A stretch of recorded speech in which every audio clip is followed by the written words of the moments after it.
उस भूमि में साधनारत संत यूसी महाराज हैं।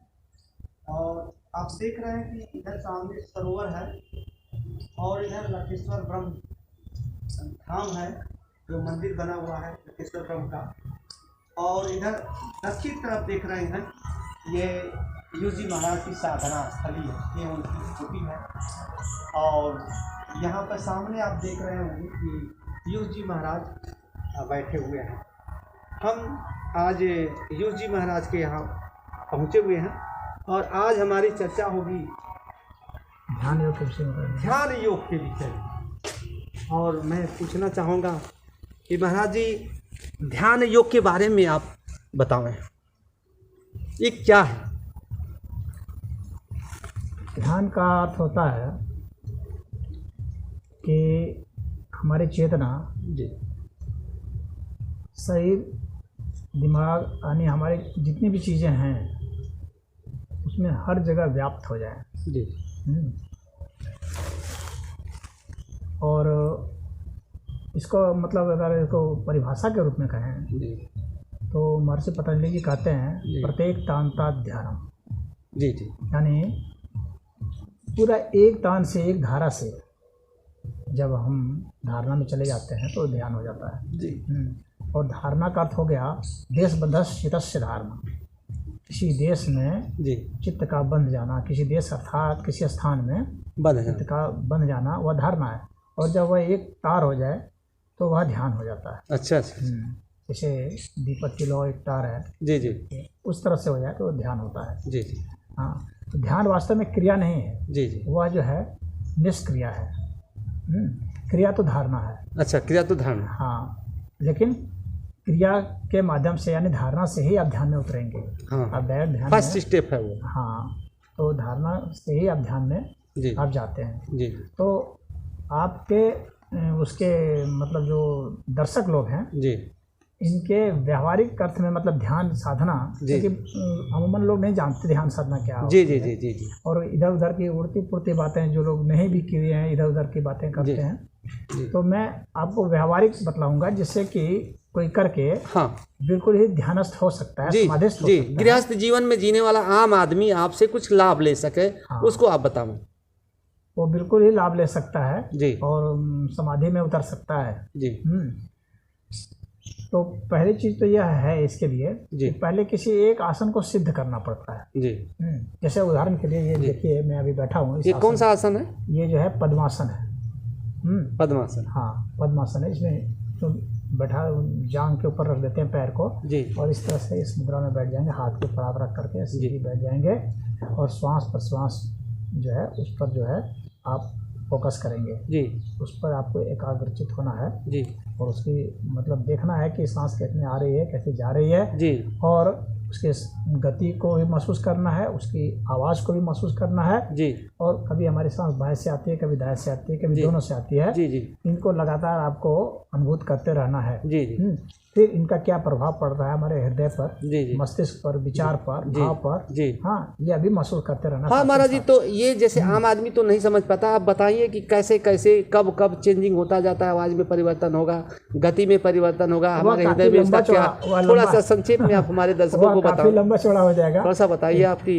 इतना जरूर है जी कि हमारे श्वास से ही ये सब सारे जुटे हुए हैं। जी जी यानी हमारे हृदय की धड़कन जी जी सांस से जुटी हुई है, हमारा श्वास सांस से जुटा हुआ है। जी सांस ही उसी को प्राण भी कहा जाता है। जी जब प्राण निकल गया, सांस बंद हो गया, प्राण निकल गया, जी, आदमी जी, मर जाता जी, है। जी, हाँ, तो सांस के माध्यम से ही हम अपने अंदर जितना प्रयोग करते हैं उसको ध्यान योग कहा जाता है। जी जी अब इसमें करना क्या होता है, मुख्य जी। चीज़ जो आपको दर्शकों को बताऊं। जी जी अब सांस से ही तो है हम लोग हर चीज़ प्रयोग कर सकते हैं। जैसे उदाहरण के लिए मैं उदाहरण के लिए एक बताता हूँ, एक दो चीज़। जी जैसे मान लीजिए क्रोध है, जी उदाहरण के लिए, तो हम 1 मिनट में कितना सांस लेते हैं, जी। पहले इसको समझ लीजिए। जी। अमूमन औसतन 1 मिनट में आदमी 20 सांस लेता है। अच्छा, 20 सांस। 20 सांस। एक स्वस्थ आदमी, जी युवा 20 सांस लेता है जी 1 मिनट में। जी जब वह सांस की संख्या घटा देगा, जी यानी अगर 1 मिनट में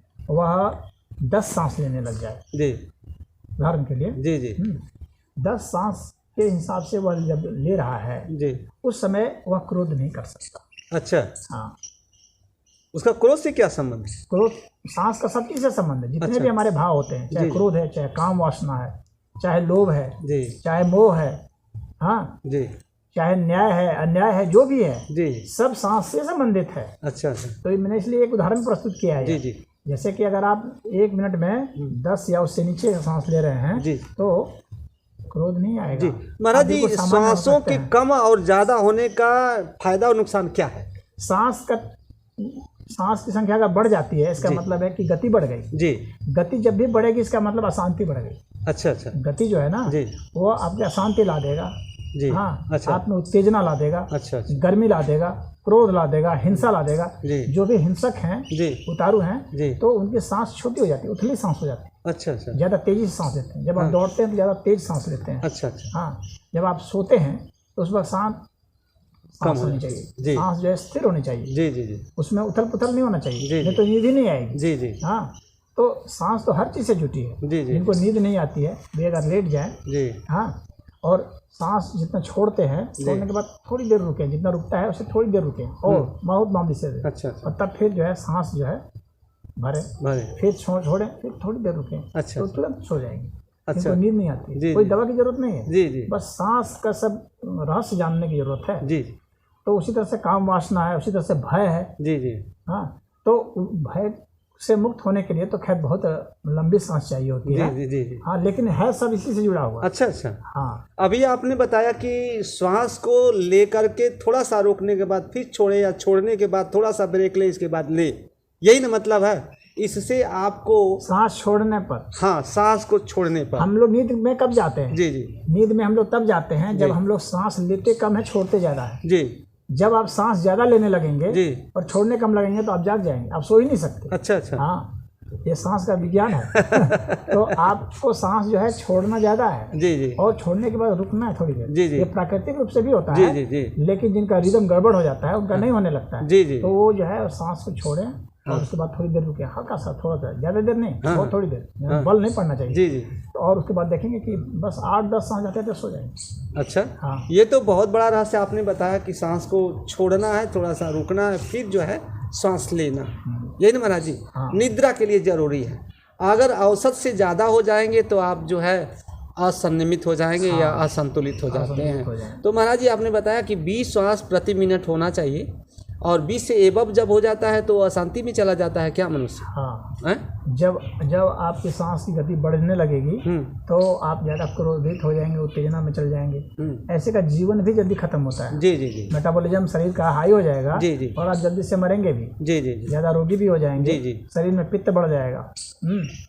तो शांत रहने के लिए जरूरी है कि आपकी सांस की संख्या घट जाए प्रति मिनट, हाँ। घटती चली जाए। जितनी घटती जाएगी रहस्य उतने आपको गहरे गहरे रहस्य उजागर होते जाएंगे, जी उतनी वाणी पर, उतनी हर चीज़ पर नियंत्रण होगा, भावों पर, विचारों पर, जी, जी। सभी नियंत्रण होगा। जी आप सिर्फ अपने सांस को 10 से नीचे ले जाने की कोशिश कीजिए। जी जी हाँ, जी, बस आपको देखेंगे कैसे कैसे राज खुलते चले जाएंगे। अच्छा, हाँ, जितना 10, 8, 6, 5, 4 जितने कम होते जाएंगे, हाँ, उतना ही ज़्यादा आप आध्यात्मिक होते जाएंगे। अच्छा सारे रहस्य खुल जाएंगे, सांस से सारे रहस्य अच्छा। जुटे हुए हैं। हाँ, अगर 1 मिनट में एक सांस अगर आप ले सकते हैं, जी जी जी, 1 मिनट में एक सांस एक ले सांस। सकते हैं, तो इसका अर्थ हो जाएगा कि आप जो है भय से मुक्त हैं। शेर के सामने में खड़ा होगा ना तो आप नहीं डर सकते। अच्छा हाँ, सांस अगर नहीं बदली तो, अच्छा अच्छा, अगर सांस बदल जाएगी तो बात अलग है, लेकिन अगर आप वही 1 मिनट में एक सांस के ही स्पीड से अगर आप ले रहे हैं जी, तो भय आपको नहीं लगेगा, अच्छा। बिल्कुल नहीं लगेगा। ये तो बहुत बड़ा एक रहस्य है महाराज जी। और दूसरी चीज़ आपने ये बताया कि सांस पर ही हर चीज़ डिपेंड है, ये तो हम लोग जानते हैं, लेकिन आपने योग का जो विषय है, योगा चित्तवृत्ति निरोधा कहा गया है महाराज जी ना? योगा से चित्तवृत्ति निरोधा, निरोधा ये जी जो है महर्षि पतंजलि जी का जी, योग जी। सूत्र का है। जी जी, हाँ, तो यहाँ क्या है कि ये चित्त के वृत्तियों के निरोध के विषय में विषय बताया ये गया। बता रहे हैं, लेकिन हम लोग ध्यान योग के विषय में कुछ जी। बात शुरू किए अच्छा, थे। ध्यान, ये तो अष्टांग योग था, जी अष्टांग योग। अष्टांग योग का है। अच्छा, ध्यान योग का जो है मूल क्या है? अब ध्यान योग में मैंने जो अब बताया, जी इतना ये साइंटिफिक है। जी ऐसा नहीं है कि कुछ लोग कहते हैं अरे ये होता है कि झूठ है, ठग है, धोखाधड़ी है, ऐसा जी कुछ नहीं। जी, आप करेंगे प्रयोग तो एकदम गारंटी है कि आप पाएंगे। इसमें करना आपको क्या है, जी, एक तो सांस पर ध्यान देना है, जी, तो आपको अपने आप नियंत्रण समझ में आ इसी जाएगा। मुद्रा में बैठना हर है। चीज पर, हाँ इसी पर बैठेंगे तो आसानी से पाएंगे। जी जी बैठना जरूरी है। आप लेट के करेंगे तो आप हो सकता है नींद में चले जाएं। जी जी जी हाँ, जी। तो नींद में नहीं जाना है, इसमें होश में रहना होता है, अपनी सांसों पर पूरा ध्यान सांस पर केंद्रित ध्यान करना है ना। ध्यान करना है। एक तो ये हो गया जी लेकिन अब जब आप सांस पर ही ध्यान करेंगे जी। तो भाई आपको कब तक करेंगे, कुछ देर के बाद क्या होगा, हाँ मतलब मान लीजिए 1 घंटा 1.5 घंटा बैठ गए, थकान मैंने आएगी। कहा ना कि पहले आपको सिद्ध करना होता है एक जी आसन। जी आसन सिद्ध करने का मतलब है कि एक ही आसन पर जो भी आसन आप चुन सकते हैं, जी पद्मासन है, सिद्धासन है, भद्रासन है, जी हाँ जी स्वस्तिक आसन है, कोई भी एक आप आसन चुन लीजिए। हाँ उस एक आसन को आप सिद्ध कीजिए, मतलब 3 घंटा से 5 घंटा तक कम से कम आपको बैठने की ताकत चाहिए, जी जी न्यूनतम। हाँ 5 घंटा में जाकर सिद्ध हो जाता है। तो ये एक आसन पर आप 5 घंटा बैठ सकते हो, पहले तो आपको यही सिद्ध करना पड़ेगा। उसके बाद फिर जो है सांस पर आप ध्यान देते रहिए। सांस हमारी इधर से इधर बदलती रहती है, शरीर के तापमान को मेंटेन करने के लिए बदलती जी है। जी जी तो बदलने के पीछे कारण यही है जी जी जी क्योंकि हम लोग का तापमान हर समय कांस्टेंट रहता है। जी जी बदलना चाहिए।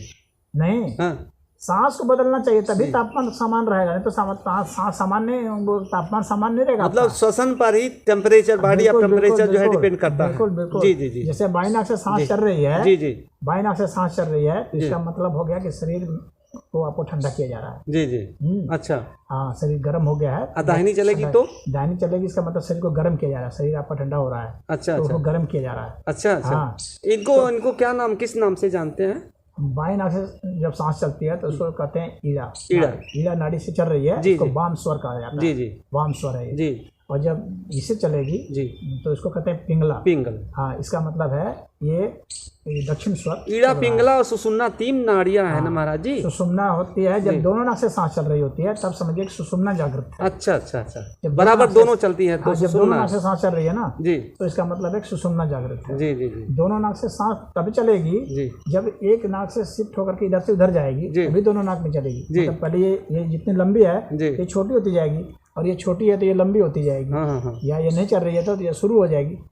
तब जब दोनों चलने लगे बराबर, दोनों चलने लगे दोनों नाक से, इसका मतलब सुषुम्ना सुसुम्ना जागृत है। जागृत हो गई। लेकिन सुषुम्ना में भी एक और नाड़ी होती है जिसको कहा जाता है चित्रणीय नाड़ी। अच्छा। हाँ, तो ये नाड़ी ऐसा नहीं है कि जैसे आप फिजिकल नहीं है, नहीं नहीं नहीं ये समझ लीजिए। जी ऐसा नहीं है कि ये कोई भौतिक नाड़ी कि आप इसको चीर फाड़ करेंगे तो निकाल लेंगे जी तो जी निकल जी जाए, जी ऐसा नहीं जी है। हाँ ये फील्ड है, अच्छा अच्छा फील्ड है, क्षेत्र इसको कहा जाता है। जी जी जैसे साइंस की भाषा में जैसे कि मैग्नेट का फील्ड होता है ना, उस तरह से ये फील्ड है ये। अच्छा अच्छा हाँ, तो ये नाड़ी जो है फील्ड है। अच्छा तो उस फील्ड के प्रभाव से ये सांस चलती है, अच्छा ये अच्छा समझ लें। हाँ, जी, जी। अगर आप इसे चीर फाड़ करके खोजेंगे तो नहीं है, ये फिजिकल नहीं है ये। तो जब दोनों नाक से बराबर सांस आए, जी एकदम बराबर लंबाई की, यानी जितनी बाएं से आ रही है उतनी दाएं से, तो उसको कहा जाता है चित्रणीय नाड़ी चल रही है। अच्छा अच्छा ये मैं कुंडलनी योग बता रहा हूँ। अच्छा, कुंडलनी योग। कुंडलनी योग है ये। तो दोनों नाक से जब सांस चल रही है जी तो इसका मतलब है कि सुषुम्ना। आपकी जो है सुषुम्ना नाड़ी चल रही है, और सुषुम्ना नाड़ी में जब बराबर हो गए ना तो चित्रणीय नाड़ी चल रही है। अच्छा जब सुषुम्ना नाड़ी में भी जब दोनों बराबर हो गए, जी दोनों बाएं से दाएं से, तो चित्रणीय नाड़ी चल रही है। जी चित्रणीय नाड़ी का आभास जैसे ही साधक को होता है उसका उसमें प्रवेश हो जाता है। अच्छा वो समाधि की अवस्था होती है चित्रणीय नाड़ी में प्रवेश करना। अच्छा हाँ, तो उसमें जब प्रवेश कर जाएंगे तो उसके बाद फिर चित्रणीय नाड़ी के मध्य में, चित्रणीय नाड़ी का मतलब ऐसे समझिए जैसे कि थर्मामीटर में जैसे वो होता है ना, पारा चढ़ता है, जी जी उस तरह से चित्रणीय नाड़ी के भीतर में पारा जैसा वो मतलब ऊर्जा जो है चढ़ती है। चढ़ने लगती है हाँ, तो वो ब्रह्म नाड़ी ब्रह्मांड की तरफ। हाँ, तो ब्रह्म नाड़ी होती है जी। चित्रणीय के मध्य में, जी वो ब्रह्म नाड़ी होती है। हाँ हाँ हाँ, तो वह होता है। ये कुंडलनी योग का हुआ। तो ये सांस पर आपको ध्यान तो देना है, जी लेकिन मैं जो दूसरा ध्यान योग की बात जो जी बता रहा था वो यही है कि आपको पहले सिद्ध कर लेना है, एक पोजीशन पर आपको बैठे रहना है और कुछ भी नहीं करना जी, है। जी। बस सिर्फ बैठे रहना है, इतना सिंपल है ये। जी बस आपको खाली बैठे रहना है, हाँ और बैठे रहेंगे, बस हिलना डुलना नहीं है, जी। थोड़ा ही बस इतना ही करना है। अच्छा जब आप बैठे रहेंगे कुछ समय बाद, यानी 2, 2.5 और 3 घंटे जब हो जाएगा, जी तो शरीर में दर्द उठेगा अच्छा कहीं ना कहीं। जी वहां से आपकी साधना वास्तव में शुरू होती है, अच्छा, दर्द से शुरुआत होती वहां है। शुरुआत है। अच्छा ऐसे तो जब बैठे हैं तो ये तो भूमिका है, जी ध्यान साधना की भूमिका है। भूमिका है। शुरुआत नहीं है ये। शुरुआत तब होगी जब दर्द उठेगा। जी अब दर्द जो है ना वही ज्ञान देगा सारा। अच्छा अच्छा हाँ, तो वहाँ से, क्योंकि जब दर्द उठेगा तो आपको पूरा केमिस्ट्री का ज्ञान होगा। अच्छा अच्छा। हाँ, कि शरीर की तरंगें कैसे, शरीर में दर्द की तरंगें कैसे उठती है, लहर कैसे उठती है, जी जी। शरीर का तापमान बढ़ेगा, अच्छा आपको टेम्परेचर का ज्ञान होगा। हाँ। दर्द जहाँ जहाँ तक जाएगा वहाँ वहाँ के अंगों के बारे में बताएगा, तो आपको अंगों का ज्ञान होगा। अच्छा। हाँ, फिर उसके भीतर जो है रासायनिक प्रक्रिया होती है, तो गर्मी होती है, प्रेशर होता है, आकर्षण होता है, विकर्षण होता है, वो सब का ज्ञान होने लगेगा। अच्छा अच्छा। बस आपको टिके रहना है, स्थिर होकर। लेकिन महाराज जी जो बता रहे हैं कि बैठने के बाद दर्द होगा तो ये तो डिस्टर्बेंस उत्पन्न करेगा ना ध्यान में, ये तो डिस्टर्बेंस करेगा ना। तो ध्यान है। अच्छा, ध्यान है। डिस्टर्बेंस जब तक दर्द नहीं होता तो ध्यान ही नहीं है, बाकी सब ध्यान कल्पना वाले ध्यान है। अच्छा। वो वास्तविक ध्यान नहीं है। अच्छा। जो बैठे रहते हैं ना और कहते हैं कि आप ध्यान लगाएंगे, कहीं बेकार की बात है। अच्छा। ध्यान लगाना नहीं है, लगना है। अच्छा। और कब लगता है ध्यान? जब दर्द होता है। अच्छा। जब तक दर्द नहीं होगा ध्यान ही नहीं लगेगा, वो तो दिमाग कहीं और जाएगा, उद्देश्य के बारे में सोचेगा। हाँ, बाहर से भीतर आएगा, यही ना कहने का मतलब। ध्यान तब लगता है जब दर्द होता है जी। शरीर में जो दर्द होगा तो आप कितना भी बाहर ले जाना चाहेंगे, दिमाग को नहीं जाएगा, दिमाग वहीं जाएगा जहाँ दुख रहा है। अच्छा। बस अब ध्यान लग गया। अच्छा। वास्तविक ध्यान तो वह है। अच्छा। तो अब वहां से जब उठेगा वो अपने आप ही सब बता देगा, जहाँ जहाँ जाएगा, जैसे जैसे उसका प्रभाव होगा, शरीर में कंट्रैक्शन होगा, एक्सपेंशन होगा, फैलाव होगा, सिकुड़न होगा, खिंचाव कहीं महसूस होगा आपको, कहीं पर जो है आवाज़ सुनाई पड़ेगी भिन्न भिन्न प्रकार की। जी। हाँ, हाँ। फिर भिन्न भिन्न प्रकार के आपको रंग दिखेंगे, हाँ। भिन्न भिन्न प्रकार की रोशनियाँ दिखेंगी। अच्छा। तो ये सब एक सीमा तक ही जाएंगे ना, उसके बाद तक फिर कुछ ना कुछ आएगा। जब तक सीमित सत्ता है हाँ। तब तक तो इसका मतलब है कि वास्तविक सत्य नहीं है। नहीं है। तो एक समय दर्द भी समाप्त हो जाएगा, क्योंकि यह भी सीमित है। भाई कब तक दर्द करेगा? एक समय समाप्त हो जाएगा। कब तक रोशनी आएगी? एक समय समाप्त हो जाएगा। कब तक ध्वनि आएगी? एक समय समाप्त हो जाएगा। तो आपको बैठे रहना है। वास्तविक परम सत्य का मतलब क्या हो गया कि जिसका कोई अवयव नहीं है, हाँ, जिसका कोई आदि अंत नहीं है, तो वहाँ तब आप जाएंगे, ये सब समाप्त होते जाएंगे, तो वहाँ पर जाएंगे तो वही परम सत्य, ध्यान योग का वही परम लक्ष्य होता है। जी जी। और उसके लिए आपको करना कुछ नहीं है, सिर्फ बैठना है, बस इतना सिंपल है। लेकिन कहना जितना सिंपल है उतना बैठना सिंपल नहीं है। जी जी। क्योंकि दर्द जो है ना आपको इतना डिस्टर्ब करने की कोशिश करेगा, जी जी, वही मैं कहना चाह रहा करेगा, लेकिन आपको ये भी लगेगा कि मैं मर जाऊंगा। लेकिन ये दर्द की ही चालाकी होती है जो बताता है कि तुम मर जाएगा, क्योंकि ये एक विचार है, मर जाएगा, मरा तो है नहीं। तो आपको देखना है कि बस ये विचार आ रहा है, ये भाव आ रहे हैं, लेकिन मैं तो ऐसे ही हूँ। हाँ, तो आपको बस स्थिर बैठना। जो साधक नहीं डरता है, क्योंकि योग में एक बाधा में से सबसे बड़ी बाधा इसको अभिनिवेश कहा जाता है। जी जी जी। अभिनिवेश अर्थात मृत्यु का भय। जी। तो मृत्यु का भय से आपको पार जाना है, क्योंकि मृत्यु तो पहले आएगी ना आपको डराने के लिए, इतना जल्दी आपको योगी थोड़ी बना देगी। नहीं। हाँ, तो मृत्यु का भय सामने आएगा, लेकिन आपको स्थिर बैठना है। जी महाराज जी, जैसे आपने योग के बारे में बताया और इस क्रिया के बारे में, योग के बताया मैंने, और श्वास पर नियंत्रण के बारे में बात बताया आपने, और ईड़ा पिंगला सुसुम्ना के बारे में बताया आपने। 2 योग बता दिया मैंने। तो इसका एक कुंडलिनी योग, एक ध्यान योग। हाँ, एक ध्यान और कुंडलिनी योग। तो इसका हमारे जो दर्शक या श्रोता देख रहे हैं उनके लिए बताइए, उनके जीवन के लिए ये अति आवश्यक है या नहीं है, या इसका लाभ या घाटा क्या है, थोड़ा सा बता दें आप। देखिए, जिंदगी जीने के लिए तो आवश्यक नहीं है। जी जी।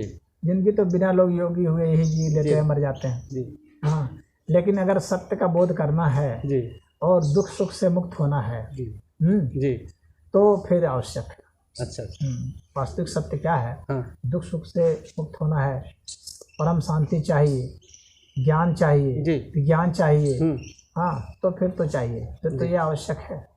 महाराज जी, मैं पूछना चाहूँगा कि भगवान श्री कृष्ण महायोगी कहे जाते हैं, आखिर कौन से चीज़ें उनके अंदर थी कि महायोगी उनको कहा गया? भगवान कृष्ण महायोगी इसलिए कहे गए कि आप देखेंगे उनका, जी, आप गीता को ही देखेंगे जी। हाँ, तो गीता में उन्होंने कोई एक योग नहीं बताया है जी। ज्ञान योग भी बताया है जी, विषाद योग भी बताया है, कर्म योग बताया है, जी जी, संन्यास योग बताया है, जी जी, हाँ, भक्ति योग बताया है, हाँ जी जी। तो उन्होंने तो बहुत सारे योग बताए, सांख्य योग बताए, जी हाँ, और बहुत सारे योग बता दिए। तो जो बहुत सारे योगों का समन्वय कर सकता है वही महायोगी होता है जी। तो इसलिए भगवान कृष्ण को महायोगी कहा गया, परम योगी है वे जी। हाँ जी, क्योंकि सारे तरह के योगों का, मंत्र योग, तंत्र योग, मंत्र योग भी बताया है उन्होंने जी, जी, जी, हाँ, जप योग बताया है, क्रिया योग बताया, तो हर तरह के योग बताया। जो हर तरह के योग का समन्वय कर सकता है जी। वही परम योगी है। जी जी और जो एक योग करता है ठीक है, वो योगी कहलाएगा। जी अष्टांग योग को कोई सिद्ध किया है, कोई सिर्फ भक्ति योग को सिद्ध किया है, जी जी तो जो एक योग को सिद्ध किया है वो योगी है। जी जो कई योगों को सिद्ध किया है महायोगी है। जी जी जो सभी योगों को सिद्ध किया परम योगी। परम योगी। तो भगवान कृष्ण को परम योगी कहा। जी जी जी बहुत बहुत अच्छा लगा आपका महाराज जी का संदेश जो योग के बारे में बताया। मैं चाहूँगा महाराज जी एक ठो कोई गीत या आपसे आपके द्वारा रचित हो या दूसरे के रचित हो हमारे श्रोताओं को सुना दें। तो ऐसा तो है, मैंने तो रचे तो हैं लेकिन मुझे याद नहीं है। कोई भी सुना दीजिए, आप तो कुछ भी गाते हैं। तो मैं देख करके वो सुना सकता हूँ। कुछ भी संस्कृत में ही सुनाइए महाराज जी, कोई संस्कृत में कुछ सुना दीजिए। अपनी रचना सुनाऊंगा वही ज़्यादा ठीक रहेगा। अच्छा अच्छा हाँ, अच्छा तो अच्छा थोड़ी इसके लिए मैं थोड़ा टाइम लूँगा। ठीक है। दोस्तों अभी यूस जी महाराज जी से योग के बारे में और जीवन को अगर सही बनाना है, ध्यान को एकत्रित करना है या ध्यान को अपने आप में सिमटना है तो आपको योग करना बहुत ज़रूरी है। कोई ज़रूरी नहीं है कि हर आदमी करे, लेकिन यह ज़रूरी भी है कि अपने जीवन के कुछ क्षण जो है योग में लगा ले। और जैसा कि आपने कहा कि अगर 3 घंटे आप दे देते हैं तो आप योगी की कैटेगरी में या उससे बड़े योगी की कैटेगरी में आ जाते हैं। यह जीवन का सार है। ईड़ा पिंगला सुसुन्ना जो तीनों नाड़ियाँ हैं आपके बस में हो जाती हैं और उनका क्या रहस्य है आपने बताया। और मैं YouTube चैनल जय घोष की तरफ से आप सभी का नमस्कार प्रणाम। जय हिंद।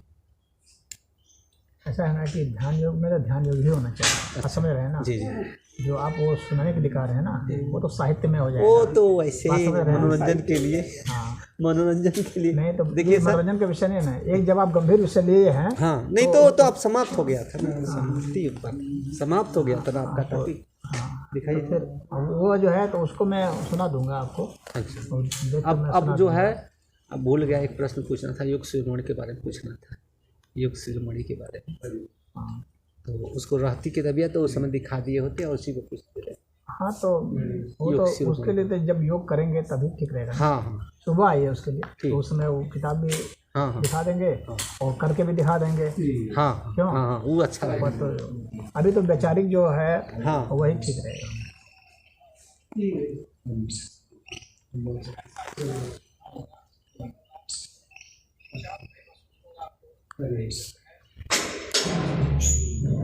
ठीक है, अब आवाज़ तो बढ़ाने की बात बढ़ जाएगी बढ़ेगी बढ़ जाएगी। फिगर तो ठीक है। हाँ फिगर तो ठीक है, लेकिन ध्वनि जो है थोड़ी बुलंद होनी चाहिए। आएगी वो आएगी।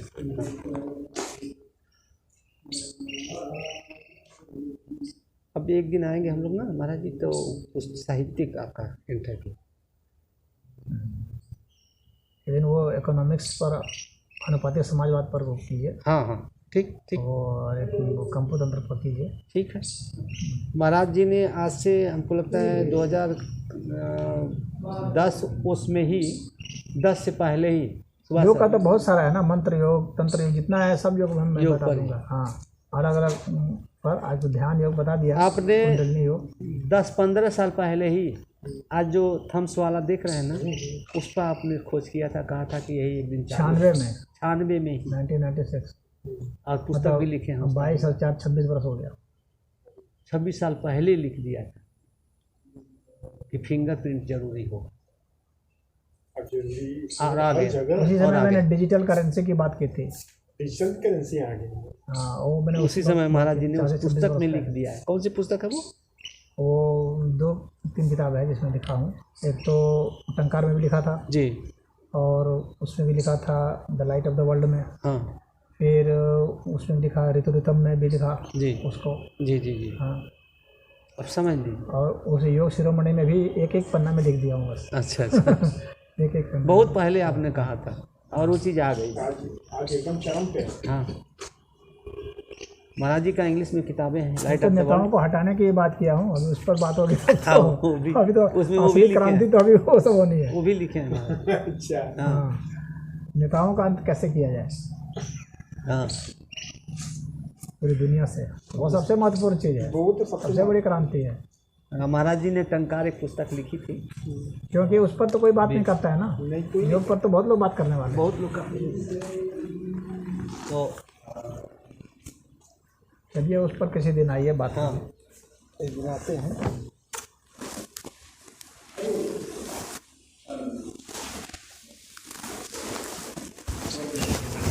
तीन वीडियो बना है ना सर सुभाष सर?